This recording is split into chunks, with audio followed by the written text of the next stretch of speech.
Hi నమస్తే అండి. ఈరోజు మనము పాలకూర కందిపప్పు ఉడకబెట్టి ఫ్రై చేద్దాము. ముందుగా మనము స్టవ్ ఆన్ చేసుకొని ఒక పాన్ పెట్టి ఒక చిన్న గ్లాసు వాటర్ పోసాను. ఆ వాటర్లో మనము ఈ కందిపప్పు వేద్దాము. అలాగే మంచిగా కడిగి పెట్టుకున్న ఈ పాలకూరని కూడా వేసి బాగా ఉడకనిస్తాము. ఈ విధంగా పాలకూర మొత్తం పెట్టాం కదా, ఇప్పుడు మూత పెట్టి మంచిగా 5 మినిట్స్ ఉడకనిద్దాము. ఒకసారి మూత తీసి చూద్దాము. వావ్, చూడండి మంచిగా ఉడికిపోయింది కదా.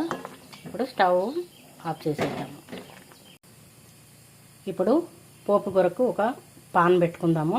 స్టవ్ ఆన్ చేసి అందులో నేను ఇంట్లో చేసుకున్న వెన్న వేస్తున్నానండి. వెన్న మంచిగా మెల్ట్ అయిన తర్వాత వెన్న మంచిగా మెల్ట్ అయింది. ఇప్పుడు పోపు గింజలు వేద్దాము. జీలకర్ర, ఆవాలు, శనగపప్పు, మినపప్పు, ఒక ఎండుమిర్చి. ఇవి కొంచెం ఫ్రై అయిన తర్వాత ఇప్పుడు పొట్టు తీసుకున్న ఎల్లిపాయలు ఒక గడ్డ మొత్తం తీసుకున్నాను. ఇవి కూడా వేసి స్టవ్ లో ఫ్లేమ్లో పెట్టి బాగా మగ్గనిస్తాము. ఎల్లిపాయలు కూడా కొంచెం మగ్గినవి. ఇప్పుడు సన్నగా కారంకి బదులు సన్నగా కట్ చేసుకున్న పచ్చిమిర్చి, అలాగే కరివేపాకు, ఇవి కూడా బాగా మగ్గనిద్దాము.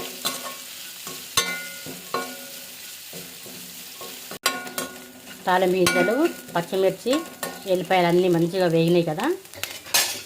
ఇప్పుడు తగినంత సాల్టు, పసుపు వేద్దాము. వేసి మంచిగా ఒకసారి కలిపి పెట్టుకున్న తర్వాత సాల్ట్ చూసుకుని వేసుకోవాలండి. ఎందుకంటే పాలకూరలోనే సాల్ట్ ఉంటుంది కాబట్టి కొంచెమే పడుతుంది. ఎక్కువ అయితే మళ్ళీ కష్టం, మళ్ళీ దానికి ఒక ప్రాసెస్ ఉంటుంది. ఇప్పుడు మనము ఆల్రెడీ ఉడకబెట్టుకున్న పాలకూర కందిపప్పు కూడా వేసి కలిపి పెడదాము. మొత్తం ఈ విధంగా కలిపి పెట్టాము కదా. మళ్ళీ ఒక 2 మినిట్స్ మంచిగా మూత పెట్టేసి వాటర్ అంతా పోయేంత వరకు మగ్గనిద్దాము. ఒక్కసారి మళ్ళీ మూత తీసి చూద్దాము.